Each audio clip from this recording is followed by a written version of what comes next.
Saya sering juga mengikuti kajian-kajian Abuya di YouTube. Alhamdulillah kalau kajian-kajian fikih kita banyak menunya di mana-mana Ustaz. Cuman baru kali ini saya dapat artinya yang mendekatkan kita untuk lebih mengenal ruh berzikir. Yang saya ingin tanyakan adalah bagaimana cara dan kiat-kiat agar kita berzikir itu tidak hanya di lisan, kita tapi masuk ke kolbu. Dan yang terakhir yang saya menarik juga, bagaimana kita cara menemukan peta pulang ruh kita yang Masya Allah. Terima kasih Ustaz. Assalamualaikum warahmatullahi wabarakatuh. Kalau Bapak lewat kedatang ke sini pakai GPS, bisa tersesat nggak? Bisa.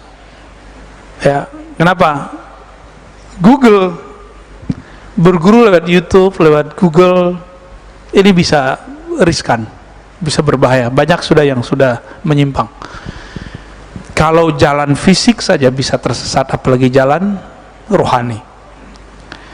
Tapi ada sopir taksi, udah 20 tahun jadi sopir, kita bilang, MRBJ Bintaro 9, siap, nggak perlu pakai GPS. Kita lihat nih nggak pakai GPS, handphonenya butut, dan jalurnya, Masya Allah, dia punya jalur ringkas, tahu-tahu udah nyampe. GPS ada di hatinya.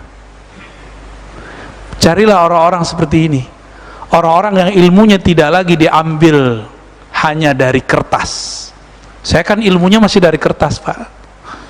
Ini gaya-gayaan aja, Pak. Karena dulu belajarnya pakai kitab, maka sekarang ngajarnya pakai kitab. Gak mungkin dong Bapak saya bilang, mau ngaji sama saya, nyantri aja. Gak mungkin dong. Maka kita setting dulu dengan Ustaz Rafiq, Habib Geis, dan teman-teman. Ayo kita kalau di sini dakwahnya pakai kitab ngajinya. Alhamdulillah sampai sekarang jadi kan. Di pesantren begini Pak, cuma bedanya di sana ada ujiannya, terus santri itu suruh baca, nggak bisa baca suruh berdiri. Coba kalau kita praktekin, Bapak nggak bisa nerjemah suruh berdiri. Hari ini rame, bulan depan sepi. Kita pernah buat kajian-kajian begitu yang bukan pesantren, ya. Kajian terjemah dulu. Kita nanya, Bapak Ibu, ini artinya apa? Coba satu-satu. Besok tinggal satu orang, Pak, dari 40. Kabur. Kayaknya di sini juga sama. Maka kita memanjakan antum semua. Kita bawain kitabnya, kan bukan antum yang bawa kitab. Seharusnya antum bawain kitabnya buat aneh. Dibawain kitabnya, ya, dibacain, nanti kita jelasin, gitu seharusnya. Seharusnya. Namun saya berhusnuzon kepada Allah. Ilmu ini kan titipan. Ilmu itu ada yang disebar lewat taklim, murid datang. Ada yang disebar lewat dakwah, gurunya datang. Maka saya gabung dua-duanya. Bapak kan datang ke sini, saya juga datang ke sini, sama-sama datanglah kita. Ya. Bagaimana caranya zikir supaya nyambung antara lisan, pikiran, maqalbu? Itu harus digabung dan ada orang yang menggabungnya, Pak. Itu namanya talqin. Harus ada ahli talqin zikir yang dia juga sudah bergabung kalimahnya, lisan dengan kolbunya. Lalu dibimbinglah Bapak untuk membaca hal yang sama. Ketemu secara fisik, iya, tapi ada hubungan batin. Kolbunya nyambung. Kalau udah nyambung, maka yang dibaca oleh gurunya terbaca oleh muridnya. Itu namanya talqin. Ditalkinkan, dibimbingkan, disuapkan, diajarkan cara memakan kalimah itu masuk ke dalam kolbu, diajarkan cara menanam kalimah ke dalam kolbu. Guru ini disebut mursyid. Mursyid ini dapat ijazah dari mursyid sebelumnya, dapat ijazah dari mursyid sebelumnya, terus sampai kepada baginda Rasulullah SAW, bersambung ijazahnya kepada baginda Nabi. Ini yang diajarkan oleh Sayyidina Ali. Beliau bertanya kepada Nabi, ya Rasulullah, tunjukkan aku, dullani ala aqrabit turuqi ila Allah wa ashaliha, ya. Tunjukkan aku jalan terdekat kepada Allah. Jadi Ali ini di saat orang minta wiridan, minta amalan, minta wiridan, minta amalan, Ali kan orang spesial. Udah ponakan, udah saudara, sepupu, mantu. Maka dia punya akses yang tidak dipunyai akses oleh orang lain. Apakah tidak, ya Rasulullah? Beli dong jalan tol kepada Allah. Udah jalan tol ashal, lebih susah, lebih mudah. bahkan arfa darajatan, lebih tinggi derajatnya di sisi Allah. Maka tidak ada zikir di dunia ini kecuali jalur silsilah zikirnya melewati Sayyidina Ali karamallahu wajhah. Dan itu bukan Syiah, ya. Kebetulan sanad kita mirip aja sama mereka, tapi ini sanad Ahlussunnah. Lalu apa kata Nabi? Aksiru min dzikrillah, banyak-banyak aja zikir Ali. Apa kata Sayyidina Ali? Wahai Rasulullah, kalau itu saya tahu, banyak-banyak zikir saya tahu. Caranya gimana? Sama, antum tuh nanya tuh kayak Sayyidina Ali nanya tuh. Ya, jadi ternyata semua orang yang merindukan Allah dan Rasul pasti bertanya seperti ini, pasti mencari seperti antum itu. Nah, ini kabar gembiranya bahwa sudah ada nur di kolbu. Nur itulah yang mencari jalan sekarang. Lalu dikatakan oleh Nabi, nah muncullah di situ teknik thariqah. Tapi kan di luar orang benci thariqah, Pak. Orang mengatakan thariqah syirik, thariqah khurafat.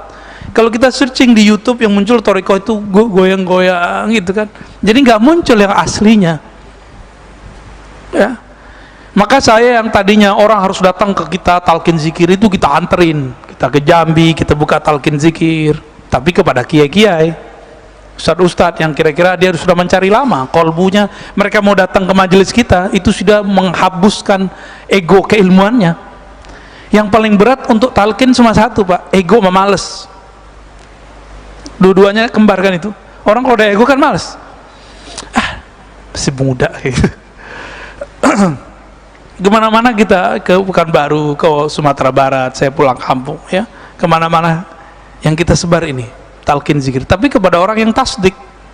Modalnya cuma satu, tasdik, mempercayai, menerima guru kita bersambung silsilah ilmunya kepada Nabi sallallahu alaihi wasallam. Maka Nabi ajarkanlah, di situ dibuka, ghammid ainaik, wahai Ali, pejamkan matamu. Nah, itu teknik namanya, Pak. Teknik ini akan berkembang sesuai masa, tapi yang asli begitu. Jadi kalau zikir-zikir yang berthariqah itu pasti pakai pejam mata. Namun ada seorang syekh di Saudi, dia nggak mengerti fan ini walaupun sudah ulama bagi orang lain, tapi tidak ulama dalam tasawuf. Apa kata dia? Nggak boleh zikir pejam mata karena mirip dengan agama lain. Jadi mirip doang nggak boleh kata dia, padahal jenggotnya juga mirip kan. Tidak ada masalah ya Pak Panji ya. Ya. Lalu bagaimana caranya? Talqin. Talqin sama siapa? Ya cari guru yang silsilah keilmuannya bersambung kepada Rasulullah. Udah itu aja, Pak. Itu GPS-nya. Namun GPS ini ada dua peta. Ada peta cuma peta zikrullah. Si guru cuma ngasih wiridan, zikir. Capek. Bener gak? Bapak disuruh zikir 1000, lelah. Pak Mirwan pasti nggak mau. Tapi disuruh senam dia mau 2 jam. Untuk sehat badan dia mau. Tapi kalau udah tasdik sama saya nih, disuruh 70.000 juga mau ntar. Tapi kalau belum tasdik, 5 aja nggak mau, Pak. Tapi kalau udah tasdik, berapa aja mau. Tasdik itulah yang membuat kita hilang ego, hilang capek kalau beramal. Nah, guru ini ada yang mengajarkan zikir, ada yang mengajarkan mazkur. Apa arti zikir, arti mazkur? Zikir itu wiridan, mazkur itu ma'rifatullah. Saya kalau sudah kenal yang saya sebut, jangankan 70.000, 100.000 pun saya jabanin zikirnya. Bapak kalau sudah kenal keuntungan yang diperoleh dari kerja di satu tempat, walaupun kena macet, jalanin nggak?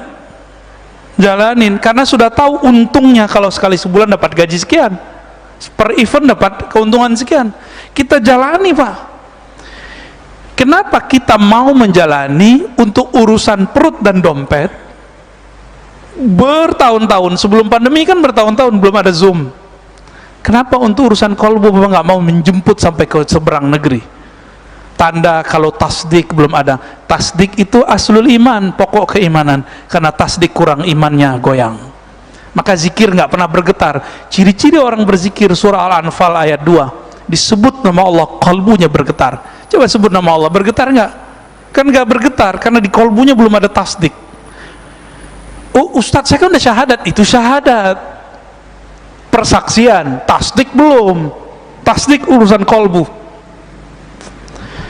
Ini di dalam nanti akan ada semacam navigator Pak, orang yang kolbunya bening dengan nama Allah, lalu mengenal yang disebut, dia akan mampu mengenali orang sejenis dengan dia.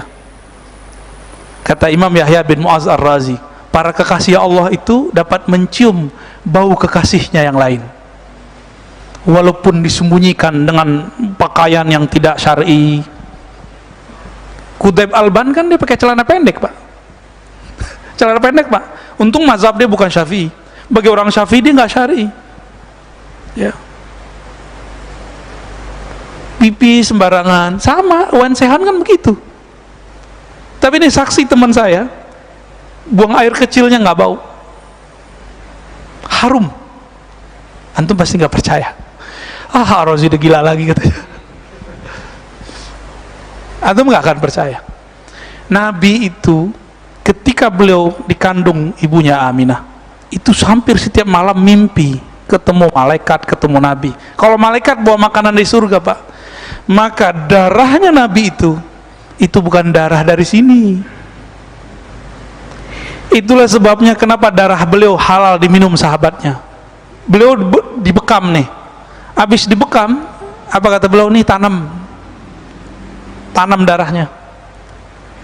Mau udah ditanam, udah ditaruh, kayaknya ada nur di sini, makan aja kayak makan jelly Pak. Sampai ke Nabi, Nabi tanya, wahai sahabatku, apakah engkau telah menguburnya? Nabi pura-pura nanya, karena Nabi mencium ada bau darahnya di mulut orang ini. Wahai Rasulullah, sudah aku tanam, tapi di perutku. Sudah aku kubur di perutku. Apa kata Nabi? Perutmu tidak akan pernah sakit selama-lamanya. Maka nanti ada anak ibu-ibu bawa anak-anak sakit perut, itu orang ini dipanggil, kamu ludahin mulut anak ini, sembuh Pak. Itu pengobatan ala apa itu Pak dokter? Pak dokter yang jawab deh, aku nggak tahu jawabannya apa itu.